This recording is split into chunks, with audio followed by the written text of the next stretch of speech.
Filipino. Bakit ka ba ganito? Napabililis mo magpaluko sa kunting pangako.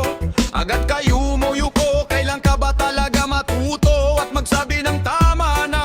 Napakaraming politiko na ang yumaman, kakabulsa ng mali-malitang pundo ng bayan. Pero ikaw ay nagtutulog-tulugan na parang walang nalalaman.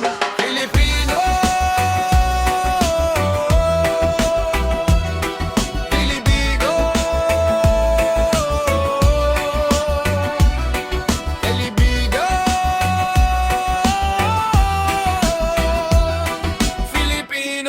Filipino. Gumising ka na at iyong ipaglaban ang iyong pinagpuyatan at pinagpaguran. Hanggat hindi ka matutong tumayo at gumawa ng paraan, walang kinabukasan na maaasahan ang iyong pamilya na matagal nang nahihirapan. Huli na ba talaga ang lahat o ayaw mo lang imulat ang iyong mga mata na walang nakikita kahit na dilat, kaibigan? Muli mong pagmasdan at pag-isipan, para din yan sa iyong kinabukasan. Filipino, Filipino, Filipino, Filipino, Filipino.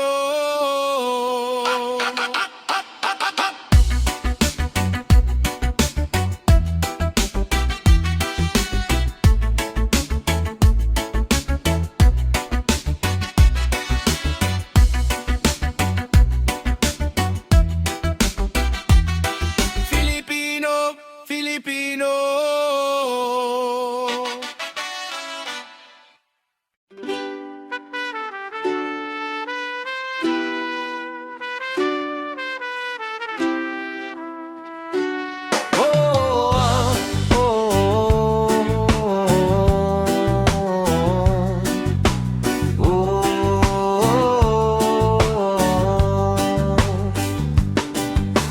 Ang buhay nga naman ng tao, ang mahirap lalo naghihirap, ang mayaman lalo yumayaman.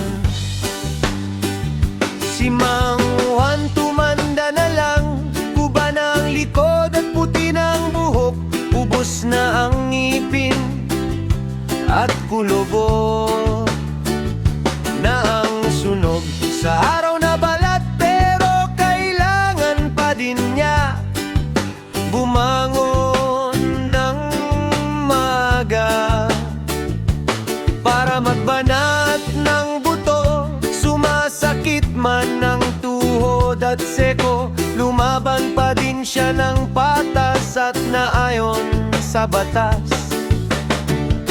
Samantalang si Mang Kulas, puro pera ang bulalas, wala namang negosyo maliban sa pwesto sa gobyerno.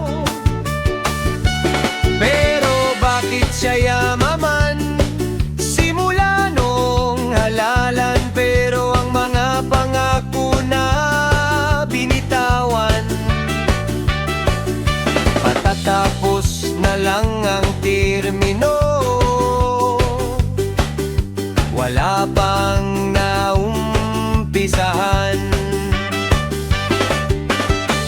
6 na taon sa gintong upuan, pero walang nasimulan, at lalo lang lumala ang kahirapan. Lumaki pa ng husto ang utang ng bayan. Kaya ang tanong ni Mang Juan, nasaan ang pundo ng mamamayan? Ang dami na sa